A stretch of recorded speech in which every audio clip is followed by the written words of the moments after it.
Welcome back, everybody. Today we're going to be doing a video on AI art. AI art is going to replace all artists as we know it. No, no, it's not.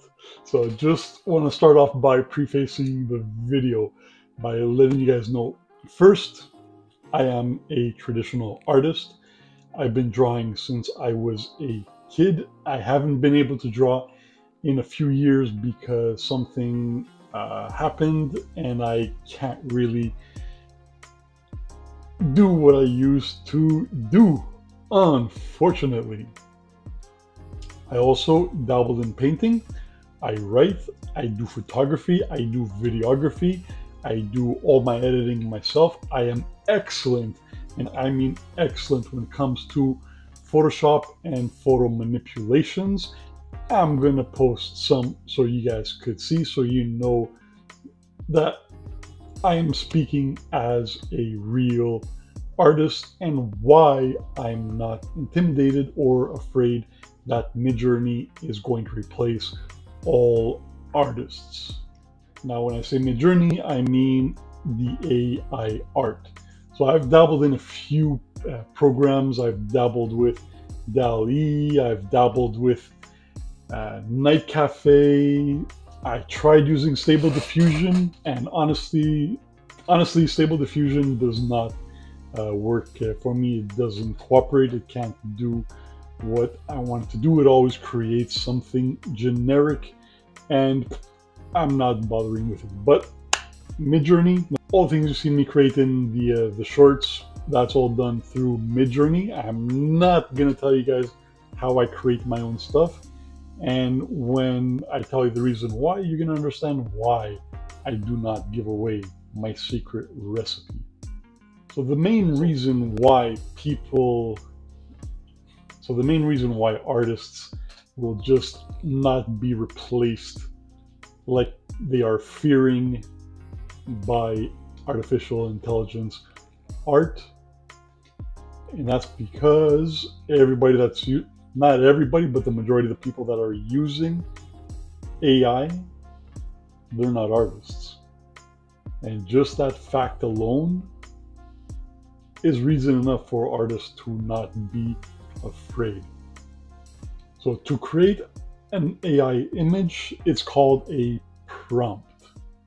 So I'm going to show you guys, just to start off with, to ease your fears, what makes it to the front page of AI art. Now, I'm going to start with something not that impressive, but something that is strangely very popular, and I'm talking about DALL-E.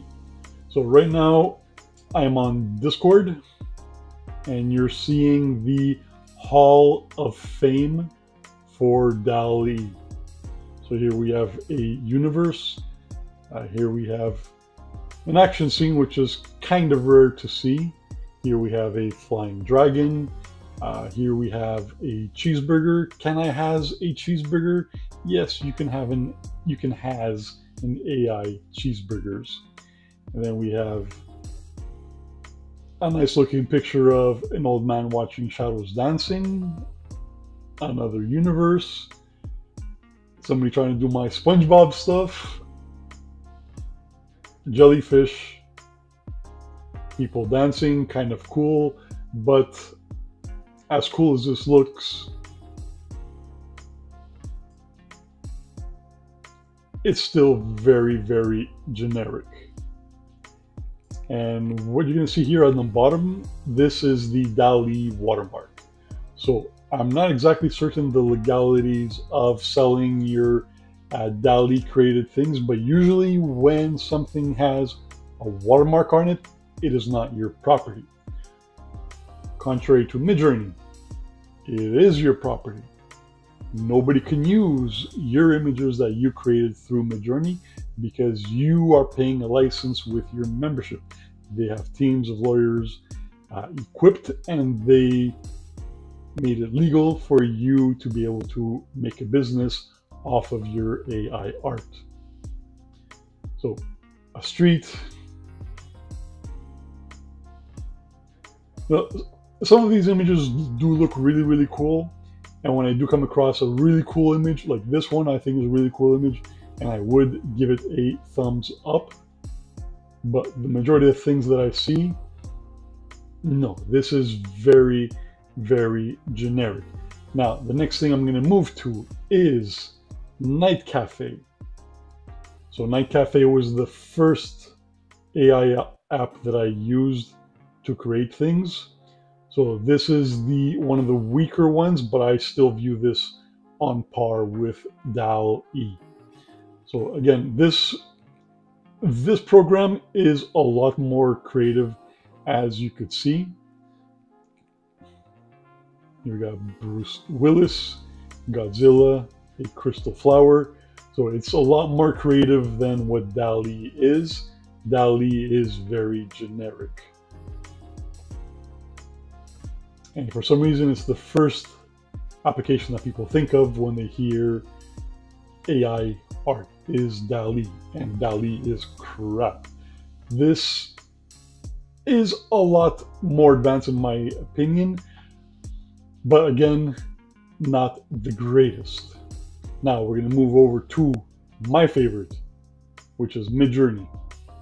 All right, so we're on the front page of the community feed. What's hot? So these are the images that people are liking the most and giving the upvotes. So these images you're going to see are the best AI art, bar none. Stable Diffusion comes very, very close, but you cannot beat the reality replication of Midjourney. So look at this, a cool satyr, looks very realistic. A cool 1950s female astronaut, salad shaped in the form of an owl. Freddie Mercury, a woman with white hair, a peacock, a black mother smelling her daughter. It is pretty goofy. So this is right now the latest version of Midjourney. So this is Midjourney version 5. So right now the main focus of Midjourney is photorealism. I'm not about photorealism. I would rather create things that are surreal or abstract or things that are not realistic. Something like this one right here, this one is cool. This one, I would give it my thumbs up. And there it is. See this one here, the night, very cool. Something that I would definitely design, but it's missing something very, very Jigga-Vega. So I'm going to go through a few more images just so you guys, like, amazing picture of fruits. So right away, you guys notice how I get more excited when I'm looking at the AI art created by Midjourney. But you're going to notice something is how everything is very, very static. You're hardly going to come across something that has action. There's no movement. It's all people in a static, lack of a better word, a T-pose. They're all just standing there, just staring at the camera. Very rare that you're going to see something with action, like a boom, a superhero pose, you know? So what I'm trying to get to is that because these people are not artists, they don't understand the composition. All they understand is that they're able to create something that looks visually appealing, something that looks cool, something that looks realistic. And to them, that is what they like because it's superficial, it's surface level. A couple of weeks ago, the biggest thing on DALL-E 2, and people were losing their minds over it. If I could find it, I'm going to post it over here. was people were recreating over and over and over a realistic photograph of a teddy bear in the snow. So it looked very real, but it's generic as fuck. So again, cool idea, kind of like a take on the Sugar Skull Cinco de Mayo, Day of the Dead. Looks cool, but because they don't know anything of how to create an emotion or action or things like this in their prompts, all they can do is prompt a cool looking teddy bear in the snow. So now if we look over at my gallery, so here we have what I do. I try not to do the realistic stuff, but there's always something happening in my pictures. There's always an action. So here we have the Batman versus Superman pictures.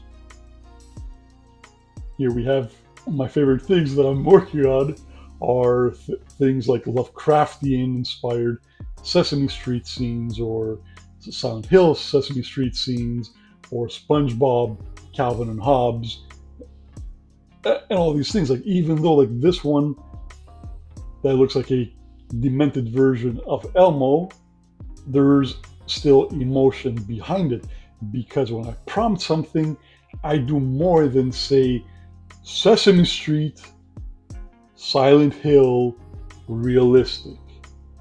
And that's what the majority of these people do.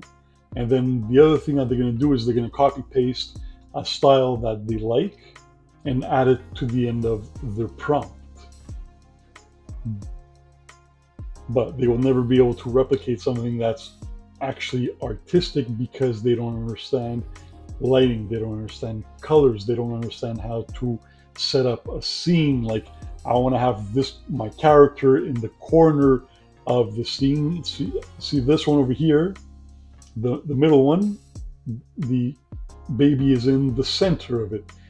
But on the one next to it, it's not really in the center, because I prompted it not to be in the center. I wanted it to be somewhere else. I also work on the lighting. I work on the colors that I want it to have.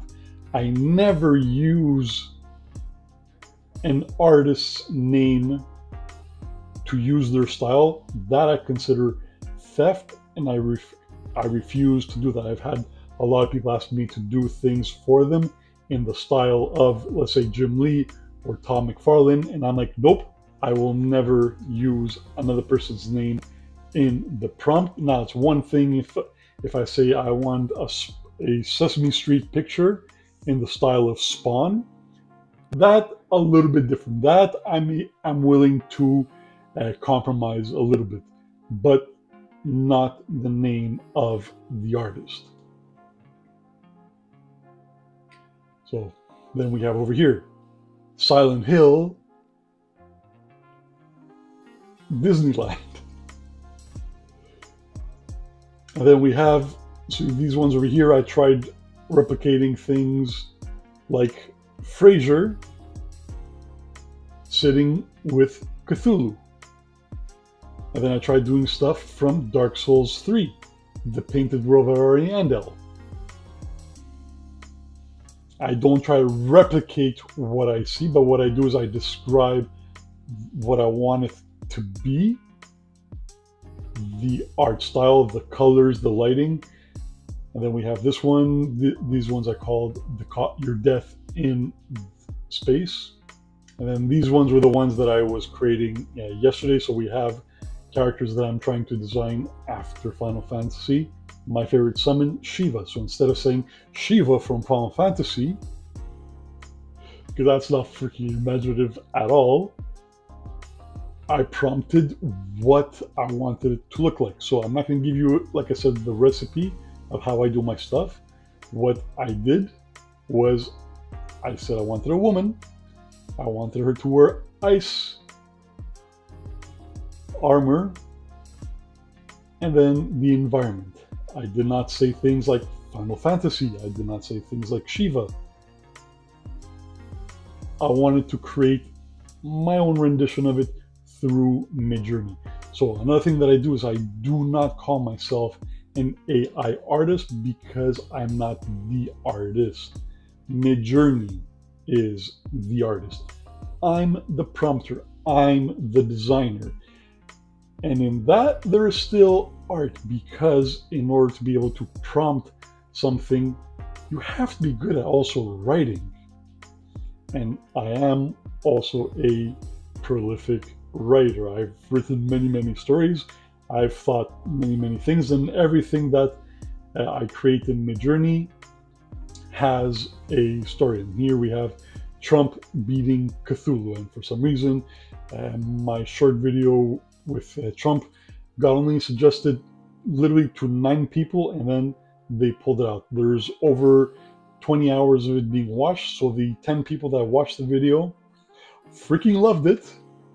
They loved it so much that they watched it for 1 hour over and over and over. And then I was trying to recreate things from Bloodborne, Vicar Amelia. So I did not say Vicar Amelia from Bloodborne. I said something along the lines of a tall, emaciated wolf, or werewolf, or anthropomorphic, or lycanthrope, with long, stringy hair. And then I incorporated some action to it, like running, jumping, clawing. And then we have some more stuff from Bloodborne, like the Dark Beast Parl. And I'm making videos on these things, so don't worry, you guys are going to see them. And the other reason why I'm making this video is to warm you guys up to a big project I'm working on. Kind of something that I wanted to do later when I was